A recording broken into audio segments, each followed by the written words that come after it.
Bonjour à tous, je vous invite à une lecture dans Matthieu chapitre 21, et nous allons lire à partir du verset 12. Jésus entra dans le temple et il chassa tous ceux qui vendaient et qui achetaient dans le temple. Il renversa les tables des changeurs d'argent et les sièges des marchands de colombes. Puis il leur dit, « Les Écritures déclarent, ma maison sera une maison de prière, mais vous en faites une caverne de brigands. » Des aveugles et des boiteux s'approchèrent de Jésus dans le temple et il les guérit. Les chefs des prêtres et les spécialistes des Écritures s'indignèrent quand ils virent les actions étonnantes qu'il accomplissait et les enfants qui criaient dans le temple « Gloire au fils de David !» Ils dirent à Jésus « Entends-tu ce qu'ils disent ?» Et oui, leur répondit Jésus, n'avez-vous jamais lu ce passage de l'Écriture ? De la bouche des tout-petits et des nourrissons, tu t'es préparé une louange. Puis il les quitta et sortit de la ville pour se rendre à Béthanie, où il passa la nuit. Amen. Dans ce passage, on a l'impression, alors quel est le contexte? C'est que Jésus arrive là près du temple de Jérusalem et puis il va voir, vous voyez, il y a toute une sorte de marché, de business qui s'est organisé autour du temple. Devant l'entrée, il y avait des gens qui achetaient, qui vendaient, des marchands qui étaient là, qui vendaient des colombes pour que les uns et les autres amènent pour les sacrifices. Et puis tout cela a suscité dans le cœur de Jésus une sainte colère. Une sainte colère, et il a commencé à dire, mais les Écritures déclarent, ma maison sera une maison de prière, et vous en faites une caverne de brigands, une caverne de voleurs. Et puis après cela, eh bien, les aveugles vont venir, vont s'approcher de Jésus, les boiteux vont s'approcher, et Jésus va les guérir. Et là, il y a les chefs religieux, toujours, vous voyez, ceux qui sont jamais contents, qui sont toujours en train de maugréer, toujours en train de porter des paroles mensongères contre Jésus et qui vont voir un peu toute cette vie, en fait, toute cette activité qu'il y a suscitée par la présence du Seigneur, par la présence du Saint-Esprit. Et puis ils vont dire, mais ils vont voir les actions étonnantes de Jésus, et puis ils vont voir aussi les enfants même là sont touchés, et les enfants vont commencer à crier, gloire au fils de David, gloire à Dieu, voyez. Et puis les adultes qui sont là vont dire, mais tu entends ce qu'ils disent, et les enfants sont là en train de blasphémer, de rendre gloire. Mais oui, parce que la gloire revient à Dieu seul. Et Jésus ne va pas les empêcher, au contraire, ses enfants, mais il va les encourager en disant, de la bouche des tout-petits et des nourrissons, tu t'es préparé une louange. Amen. Et puis ensuite, verset 17, Jésus va quitter le temple, il va sortir de la ville, il va se rendre en Béthanie, et puis là, il va y passer la nuit. On sent dans tout ce passage que là où Jésus se trouve, il y a comme une vie qui est abondante. Il ne passe pas inaperçu. Là où le Saint-Esprit se trouve, il ne passe pas inaperçu. Et c'est intéressant de voir que c'est comme si, en fait, le temple était comme mort, comme tué par la tradition, comme tué par les habitudes. Mais lorsque Jésus arrive, il y a la vie qui déborde, il y a la vie en abondance. Les enfants sont là, les malades sont guéris, l'évangile est annoncé et le diable est chassé. Et le diable est chassé à travers, par exemple, ces voleurs-là qui étaient là en train de faire des affaires, du business devant le temple. Jésus renverse tout ça. Il renverse le légalisme, il renverse ce qui est de la religion, ce qui est des hommes, pour laisser la place à la vie de l'esprit, Et nous, qu'en est-il de nos églises? Qu'en est-il de notre relation avec notre Seigneur? Est-ce que, vous voyez, parfois l'église peut devenir un lieu justement où d'autres vont chercher à prospérer. D'autres vont même aller à l'église pour prospérer. Aller à l'église pour améliorer leur situation financière. Aller à l'église pour qu'on prie pour eux, pour que leurs finances aillent bien, pour que leurs biens soient multipliés. Et Dieu dit dans ce cas-là, eh bien c'est comme si tu transformes ma maison en une maison maison, une caverne de voleurs. La maison de Dieu, ça doit être une maison de prière. La prière, c'est la communication, c'est l'intimité, c'est le lien avec le Seigneur. Et lorsque l'on va à l'église, lorsque l'on va avec les frères et les sœurs, c'est pour chercher encore plus la présence de Dieu. Il dit là où 2 ou 3 sont assemblés, je suis au milieu d'eux, voyez. Et nous devons garder cela dans notre cœur. Pourquoi vas-tu à l'église? Tu vas à l'église pour recevoir, ou tu vas à l'église pour recevoir plus de bénédictions ou plus de la présence de Dieu.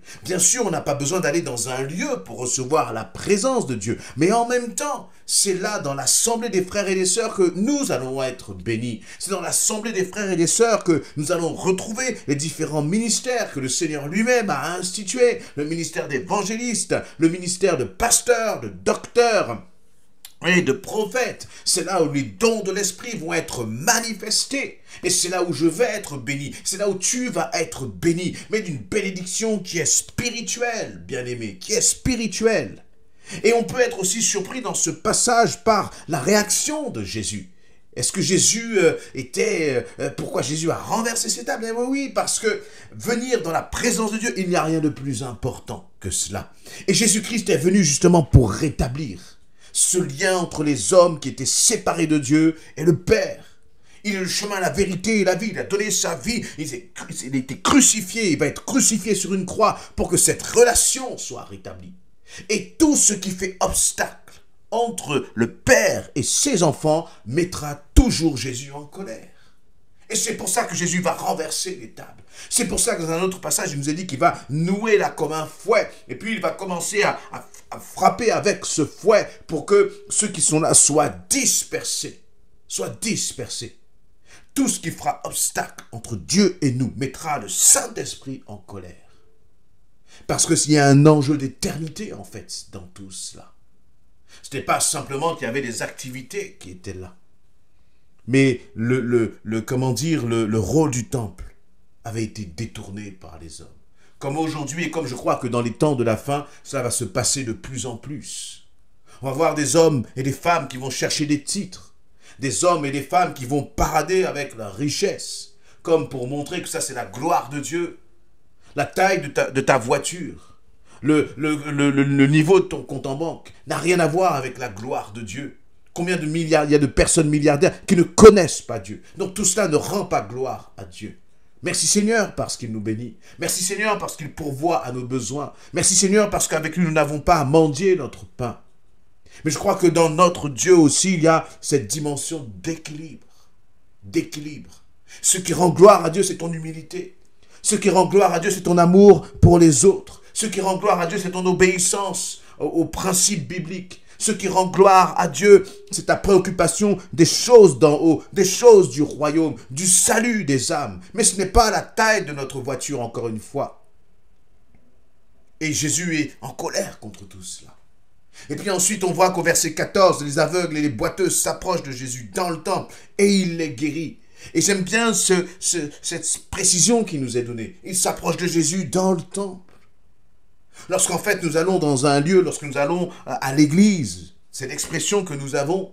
Nous n'allons pas à l'église pour être entre 4 murs, mais c'est pour là aussi, comme nous approcher de Jésus.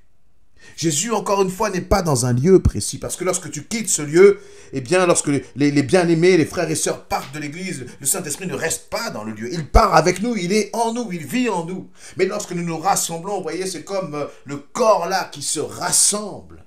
Et nous nous bénissons les uns les autres.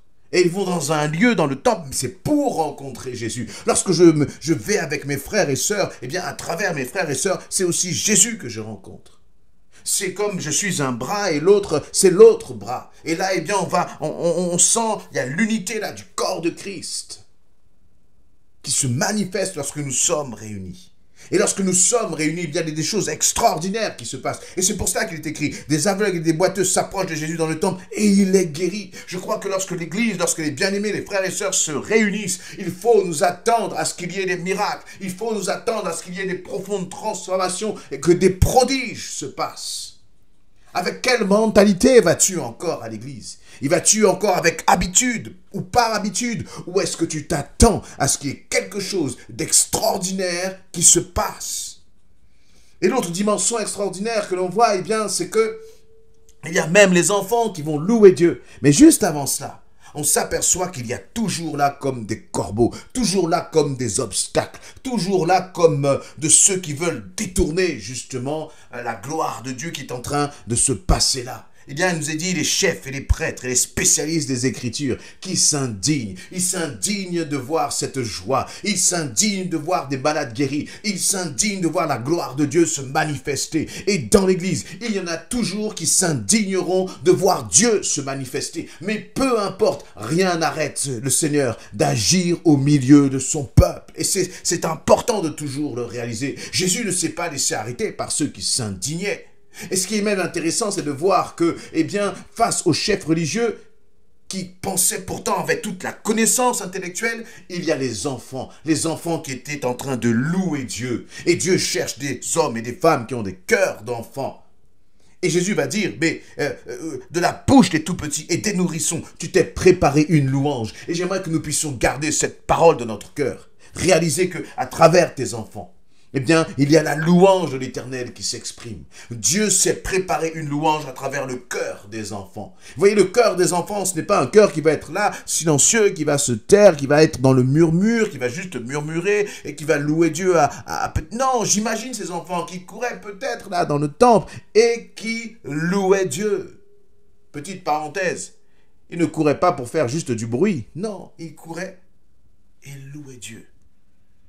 Ils louaient Dieu. De leur bouche, des petits-enfants et des nourrissons, il y avait une louange qui s'élevait. Nos enfants peuvent louer Dieu. Le Seigneur a appelé le cœur de nos enfants pour le louer. Nous aussi semons dans nos cœurs, semons dans le cœur de nos enfants, afin qu'ils soient ses adorateurs. Ses adorateurs. Et j'ajouterai même en esprit et en vérité, parce que c'est une louange que le Seigneur a préparée dans le cœur de nos enfants. Et c'est sage aux yeux des hommes, ces docteurs aux yeux des hommes ont été confondus par la louange des enfants, par la louange des enfants. Et puis ensuite, tout ça va se terminer au verset 17 par cette parole, il nous dit, puis Jésus les quitta, il sortit de la ville pour se rendre à Béthanie où il passa la nuit.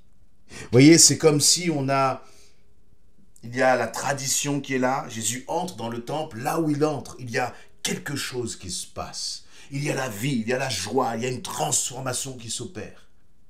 Puis lorsque Jésus repart, eh bien, revient la nuit. Faisons en sorte que notre Jésus, nous soyons toujours attachés à Jésus-Christ.